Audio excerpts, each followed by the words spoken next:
स्वागत है आपका आज की वीडियो में। हम आज आप लोगों को कराने जा रहे हैं बिहार बोर्ड के द्वारा ऑफिशियल जो मॉडल सेट जो कि भेजा गया है जियोग्राफी का, उसका टोटल बाबू सॉल्यूशन हम आप लोगों को कराने जा रहे हैं, ठीक ना। टोटल क्वेश्चन यहाँ पे हम आप लोग को सॉल्व कराएंगे बाबू। पहले हम टोटल ऑब्जेक्टिव जितना भी आप लोग का ऑब्जेक्टिव है 17 ऑब्जेक्टिव है, ठीक ना। 17 ऑब्जेक्टिव है, ठीक ना। 70 ऑब्जेक्टिव, इन 70 ऑब्जेक्टिव को करा देने के बाद हम आप लोग को शॉर्ट क्वेश्चन और जो कि लॉन्ग क्वेश्चन भी कराएंगे, ठीक है। तो आप लोग चैनल पर बने रहिएगा लास्ट तक। जो लोग नए हैं सेशन के लास्ट तक बने रहिएगा। चैनल को लाइक कीजिए, सब्सक्राइब कीजिए, दोस्तों के पास शेयर कीजिए, ठीक ना। शुरुआत करते हैं हम सबसे पहले क्वेश्चन पे। देखिएगा जैसे ये पैटर्न बाबू आप लोग को दिख रहा है, सेम वैसे ही क्वेश्चन आप लोग को आने वाला है एनुअल एग्जाम में, ठीक ना। ये जो है कि टोटल आप लोग का प्रश्नों की संख्या अगर कुल बात करें तो 96 है। कितना? 96। 96 क्वेश्चन रहेगा आप लोग के पास, ठीक ना। 96 क्वेश्चन, जिसमें से 70 ऑब्जेक्टिव। इन 70 ऑब्जेक्टिव में से आप लोगों को 35 ऑब्जेक्टिव बना कर आना है। 50% ऑब्जेक्टिव बना के आना है, ठीक ना। 70 में से कितना बनाना है? 35। 20 लघुत्तरीय क्वेश्चन है, इसमें से आप लोग को 10 बनाना है। 20 लघुत्तरीय में से 10 बनाना है और 6 दीर्घोत्तरीय प्रश्न में से 3 बनाना है, ठीक ना। तो बहुत ही आसान बाबू है बिहार बोर्ड का आप लोग का। चलिए शुरुआत करते हैं, सेशन को शुरुआत है, ठीक ना। ये सब आप लोग को निर्देश दिए गए हैं जो कि आप लोग को पढ़ लेना है, ठीक ना। टोटल निर्देश आप लोग को पढ़ाई कर लेना है और पढ़ के यहाँ सब उत्तर देना शुरू करना है, ठीक है। देखिए यहाँ से यहाँ लिखा हुआ है कि 35 जो है कि उत्तर देना है, ठीक ना। चलिए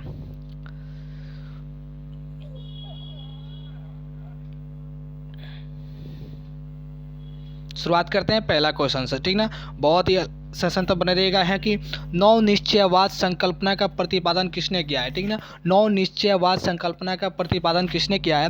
तो आप लोगों को पता होना चाहिए बाबू कि ये किए थे ग्राफिट टेलर, ठीक ना। जैसे लिख रहा है कि who propounded the concept on the new determinism, ठीक ना। तो कौन है? तो ग्राफिट टेलर है। Option C will be answer. क्या हो जाएगा? Option C will be answer हो जाएगा, ठीक ना। जो लोग सेशन में आए हैं वो लोग बने रहिए, दोस्तों के पास शेयर कीजिए। जो आंसर आप लोग को पता है उसको जो कि कमेंट बॉक्स में जवाब देते रहिए, ठीक है। चलिए option A C will be answer, ठीक ना। चलिए आगे चलते हैं। अगला है कि निम्नलिखित में से कौन मानव भूगोल का उपागम नहीं है? तो आप लोगों को पढ़ाई की हुई है, फर्स्ट चैप्टर से है, मानव भूगोल का फर्स्ट चैप्टर है, वहीं से क्वेश्चन लिया गया है कि निम्नलिखित में से कौन सा जो है कि मानव भूगोल का उपागम नहीं है। तो यहाँ देखिएगा कि मात्रात्मक क्रांति जो है कि ये नहीं है, ठीक ना। मात्रात्मक क्रांति नहीं है, तो हमारा क्या हो जाएगा? Option D will be answer. क्या हो जाएगा? Option D will be answer, ठीक है। चलिए तीसरा का देखते हैं कि किसने कहा मानव भूगोल अस्थिर पृथ्वी और क्रियाशील मानव के बीच परिवर्तनशील संबंधों का अध्ययन है, ठीक ना। किसने कहा था? किसने कहा था कि मानव भूगोल अस्थिर पृथ्वी और क्रियाशील मानव के बीच परिवर्तनशील संबंधों का अध्ययन है? तो 3 का हो जाएगा डी, एलन सी सैंपल ने कहा था। कौन? एलन सी सैंपल ने कहा था, याद रख लीजिएगा, ठीक है। चलिए सैन्य भूगोल मानव भूगोल के किस क्षेत्र का उपक्षेत्र है, ठीक ना। जो सैन्य भूगोल है वह मानव भूगोल के किस भूगोल का उपक्षेत्र है, ठीक ना। किस भूगोल का उपक्षेत्र है? तो वह राजनीतिक भूगोल का है। किस भूगोल का? राजनीतिक भूगोल का, ठीक है। Option D will be answer यहाँ पे हो जाएगा आप लोग का, ठीक है। चलिए आगे चलते हैं 5वें नंबर क्वेश्चन पे कि निम्नलिखित में से कौन क्षेत्र सघन जनसंख्या वाला क्षेत्र है? 4 ऑप्शन दिया हुआ है, ये क्षेत्र बताना है। ये पूरे वर्ल्ड का क्षेत्र है। इस क्षेत्र में से जो कौन सा क्षेत्र है जो कि सघन जनसंख्या वाला क्षेत्र है, ठीक ना। सघन, तो बाबू दक्षिण पूर्वी एशिया का जो क्षेत्र है वो सघन जनसंख्या वाला क्षेत्र, ठीक है, दक्षिण पूर्वी एशिया वाला। चलिए 6 नंबर क्वेश्चन पे ध्यान देते हैं कि निम्नलिखित में से कौन जन स्थानांतरण का प्रतिकर्षक कारक नहीं है? जन स्थानांतरण का प्रतिकर्षक कारक पूछ रहा है, स्थानांतरण का प्रतिकर्षक कारक नहीं है। क्वेश्चन देखिएगा, नहीं है, ठीक ना। निम्नलिखित में से कौन नहीं है? तो 6 का हो जाएगा ये शैक्षणिक सुविधाएं जो कि नहीं है, ठीक ना। शैक्षणिक सुविधाएं जो कि नहीं है, ठीक ना। चलिए 7 नंबर क्वेश्चन पे ध्यान दें कि जनसंख्या वृद्धि दर सर्वाधिक है। ये क्वेश्चन में बच्चे फंस जाते हैं बाबू। जनसंख्या वृद्धि में और जनसंख्या वृद्धि दर में अंतर होता है। अगर यहाँ पे हम दर मिटा देते हैं, अगर यहाँ हम दर मिटा देते हैं तो हमारा आंसर एशिया हो जाएगा, ठीक ना। लेकिन अगर हम वही दर अगर लगा देते हैं तो हमारा आंसर अफ्रीका हो जाएगा। तो 7 का क्या हो जाएगा? Africa, A will be answer, ठीक है। तो जनसंख्या वृद्धि अगर पूछता है, ओनली दर नहीं पूछता है, तो हमारा एशिया हो जाएगा। और जनसंख्या वृद्धि दर पूछ देता है, दर लगा देता है, तो अफ्रीका हो जाएगा, ठीक ना, याद रखिएगा। चलिए 8 नंबर क्वेश्चन कि 1650 ईस्वी में विश्व की जनसंख्या कितनी थी, ठीक ना। 1650 ईस्वी में विश्व की जनसंख्या कितनी थी? तो वो था उस समय 55 करोड़। कितना था? 55 करोड़। और आज कितना हो गया है? टोटल विश्व की जनसंख्या है 762 करोड़। याद रखिएगा आज कितना है? 762 करोड़ जनसंख्या है भारत पूरे वर्ल्ड की, ठीक है। चलिए 9 नंबर क्वेश्चन पे ध्यान देंगे कि निम्नलिखित संख्या में कौन जनसंख्या के क्रियाशील आयु वर्ग का प्रतिनिधित्व करती है। क्रियाशील आयु वर्ग की जो कि प्रतिनिधित्व करती है, तो वो हो जाएगा बाबू हमारा 15 से 59 हो जाएगा। 9 का क्या हो जाएगा, डी विल बी आंसर। ये जो आयु वर्ग के होते हैं वो क्रियाशील वर्ग के होते हैं, ये लोग कोई भी काम आसानी से कर सकते हैं, जैसे हम और आप, ठीक है। चलिए 10 नंबर क्वेश्चन पे आते हैं कि निम्नलिखित देशों में किसका लिंगानुपात सर्वाधिक है, विश्व में सर्वाधिक है। निम्नलिखित देशों में किसका लिंगानुपात विश्व में सर्वाधिक है। तो ऐसे प्रश्न हल करते समय आपको ध्यान देना है एक बात कि आपको ये याद करके नहीं जाना है कि ये याद तो करना ही है कि किसका सबसे ज़्यादा है और किसका सबसे कम है, लेकिन ऑप्शन में देखना है कि ऑप्शन में जो देश दिया है उसमें सबसे ज़्यादा किसका है, ठीक ना। तो क्या कह रहा है कि लिंगानुपात विश्व में सर्वाधिक है, तो 10 का क्या हो जाएगा, लेटविया। क्या देखिए यहाँ फंस गए ना, सबसे ज़्यादा कहाँ का है, नेपाल का है, ठीक ना। लेकिन यहाँ नेपाल ऑप्शन में दिया ही नहीं है विश्व लिंगानुपात, लेटविया दिया है, तो हम लोग क्या मार देंगे, लेटविया मार देंगे, ठीक ना। चलिए आते हैं 11 नंबर क्वेश्चन। निम्नलिखित में से कौन मानव विकास सूचकांक का मापक है, ठीक ना। निम्नलिखित में से कौन मानव विकास सूचकांक का मापक है, तो हो जाएगा वो हमारे ख्याल से हो जाएगा 11 का डी हो जाएगा, ठीक है। 11 का डी, क्योंकि मानव विकास सूचकांक जिस आधार पे तय किया जाता है उसके 3 आधार हैं, ठीक ना। स्वास्थ्य है, शिक्षा है और संसाधन है। 3 आधार पे मानव विकास की जो उसकी सूचकांक तैयार किया जाता है, इसके 3 आधार है, ठीक ना। और तीनों जो कि दिया हुआ है तो उपयुक्त सभी हो जाएगा, ठीक है। चलिए निम्नलिखित 12 नंबर क्वेश्चन की निम्नलिखित विद्वानों में किसने मानव विकास सूचकांक प्रतिपादित किया है, ठीक ना। किसने जो कि मानव विकास सूचकांक प्रतिपादित किया है, तो 12 को हो जाएगा सी, डॉक्टर महबूब उल हक। ये कौन थे, ये पाकिस्तान के अर्थशास्त्री थे, ठीक ना, पाकिस्तान के अर्थशास्त्री थे, ठीक ना। ये और ये मिलके अमर्त्य सेन जो कि मिलके इसका जो कि निकाले थे फर्स्ट सूचकांक, लेकिन प्रतिपादन कौन किया था, सी, डॉक्टर महबूब उल हक, ठीक ना। चलिए 13 का देखते हैं कि मानव विकास सूचकांक में विश्व के निम्नलिखित देशों में किसकी कोटि उच्चतम है। मानव विकास सूचकांक में जो मानव एक बात याद रखिए बाबू, 2021 का मानव विकास सूचकांक इंडेक्स निकाल लीजिएगा। जिस देश का सबसे ज़्यादा होगा उसको याद कर लीजिएगा, देश का सबसे कम होगा उसको याद कर लीजिएगा, इंडिया का कौन सा रैंक है वो भी याद कर लीजिएगा। तो किस सबसे ऊंच कोटि की है, तो 13 का क्या हो जाएगा, ए, नॉर्वे का, ठीक ना। अब आप लोग को पता चल गया होगा कि नॉर्वे प्रथम है, ठीक ना। अगर इंडिया की हम बात करें तो इंडिया का इस पर रैंक शायद 131 है शायद, ठीक ना।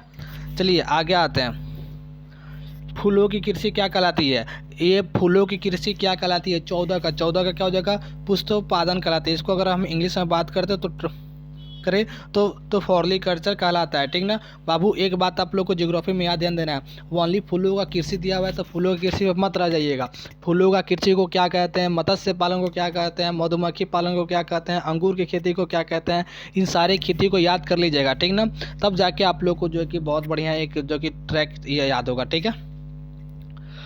सहकारी कृषि अधिक सफल रही है, ठीक ना। सहकारी कृषि अधिक सफल रही कहाँ पे, तो 15 का हो जाएगा कहाँ पे, डेनमार्क में क्या हो जाएगा, डेनमार्क में। चलिए निम्नलिखित में से कौन रोपड़ फसल है, निम्नलिखित में से कौन रोपड़ फसल है, 16 का क्या हो जाएगा आपका, ए विल बी आंसर, रबड़ क्या है, रोपड़ फसल है, ठीक है। 17 पे आते हैं कि निम्नलिखित में से किस कीर्तन दहन कृषि भी कहते हैं, किस निम्नलिखित में से किसे कर्तन दहन कृषि भी कहते हैं, तो 17 का हो जाएगा सी विल बी आंसर, आदिम निर्वाह कृषि को। बाबू पहले आप लोग चैनल को सब्सक्राइब कर लीजिए, लोग नए लोग हैं, ठीक ना। लाइक कीजिए, शेयर कीजिए दोस्तों के पास, और ठीक ना। चलिए 18 नंबर क्वेश्चन पे ध्यान देते हैं कि निम्नलिखित में से कौन द्वितीय आर्थिक क्रियाकलाप है, निम्नलिखित में से कौन द्वितीय आर्थिक क्रियाकलाप है। 18 का क्या हो जाएगा, द्वितीय क्रियाकलाप है, ठीक ना। तो हमारे ख्याल से 18 का हो जाएगा लौह प्रगलन, ठीक ना, क्योंकि द्वितीय क्रियाकलाप में यही आएगा, आखिर तो आएगा नहीं, खेती आएगा नहीं, व्यापार ये बिजनेस, व्यापार ये भी सेवा क्षेत्र में आ गया, यही आएगा लौह प्रगलन, ठीक ना। क्या हो जाएगा, डी विल बी आंसर, ठीक ना। चलिए डी विल बी आंसर हो जाएगा। चलिए आते हैं 19 नंबर क्वेश्चन में, निम्नलिखित में से कौन कृषि आधारित उद्योग है। कृषि आधारित उद्योग पूछ रहा है कि कृषि पर आधारित उद्योग कौन सा है, तो कृषि पर आधारित जूट उद्योग है। कौन सा, जूट उद्योग है। 19 का क्या हो जाएगा, 19 का डी विल बी आंसर हो जाएगा, ठीक है। चलिए 20 नंबर, निम्नलिखित में कौन वन आधारित उद्योग है? वन आधारित जो वन पर जो कि निर्भर है, तो वन पर मुझे लगता है कि कागज उद्योग ही है। 20 का क्या हो जाएगा? 20 का ए विल बी आंसर। याद रखिएगा, कुछ दिमाग लगाना पड़ेगा ऑब्जेक्टिव को तैयारी करने पर, हार नहीं मानना है चाहे कुछ भी हो जाए, ठीक ना। इसलिए 70 में 70 जो कि 70 में 70 आपको याद होना चाहिए। 35 अटैम्प्ट हो जाना चाहिए, ठीक ना। 35 अटैम्प्ट होना चाहिए निश्चित तौर पे, आप सभी बच्चों को याद रखिएगा। खनन का क्रियाकलाप, खनन क्रियाकलाप है। खनन क्रियाकलाप कौन है? प्रथम है कि द्वितीय कि तृतीय कि चतुर्थ है? आप लोग बताइए, तुरंत बताइए 21 का क्या होगा। तो आप लोग बता दें कि 21 का ए होगा, प्राथमिक होगा। खनन क्या है? प्राथमिक क्रियाकलाप है। 22 पे आते हैं, निम्नलिखित में कौन पंचम क्रियाकलाप है? पंचम पे आइए, पंचम पे हो गया वायु स्रोतन। 22 का क्या हो जाएगा? 22 का डी वायु स्रोतन। एक बात गेस करते जाइएगा ऑब्जेक्टिव बनाते समय कि सबसे ज़्यादा कौन उत्तर सही हो रहा है, तो आप लोगों ने अभी तक मिलाया होगा सबसे ज़्यादा डी सही हो रहा है।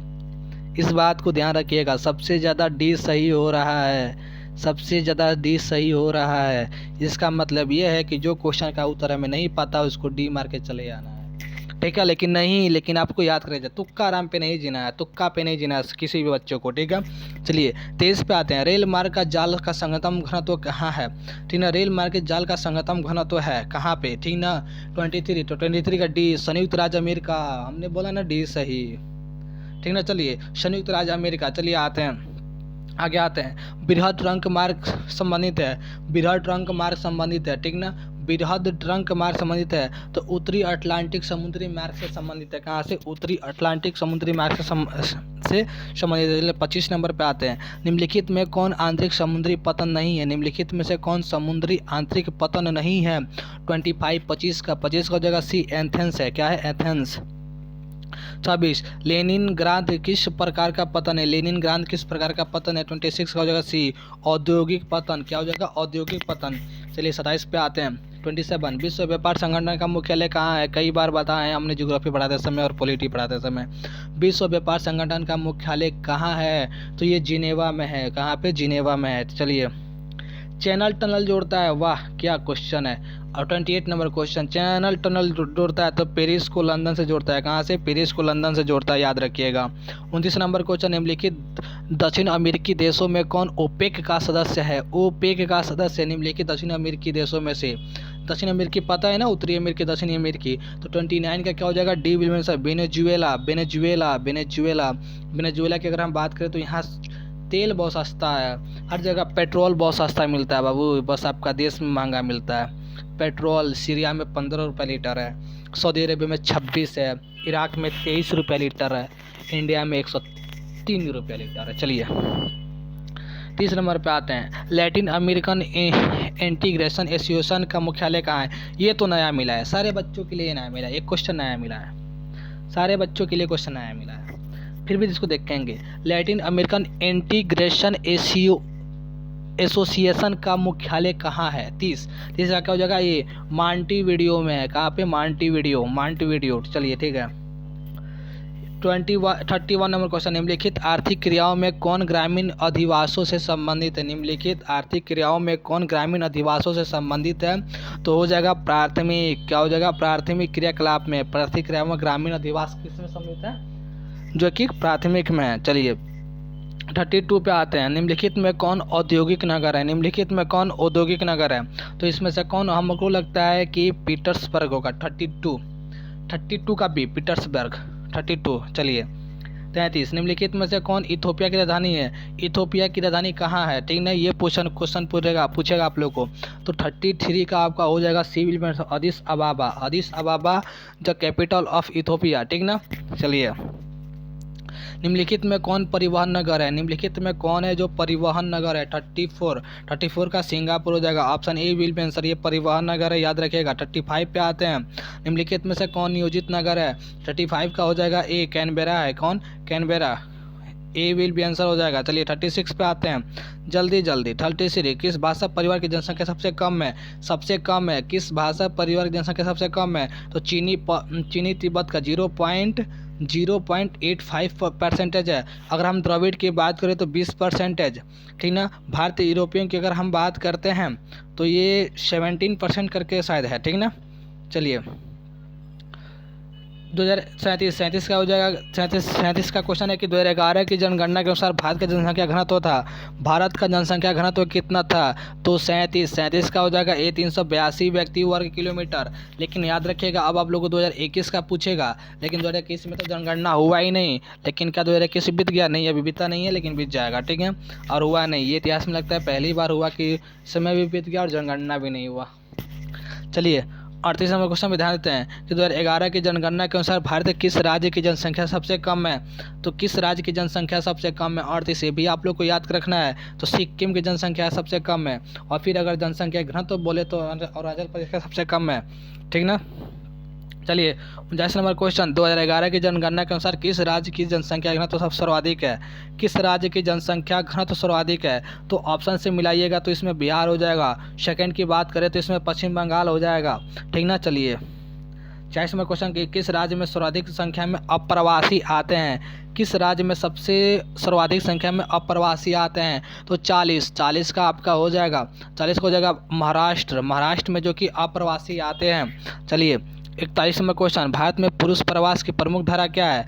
ठीक ना, तो ये है बाबू ग्रामीण से नगरीय। 41 का हो जाएगा वो ए विल बी आंसर। 42 पे आते हैं।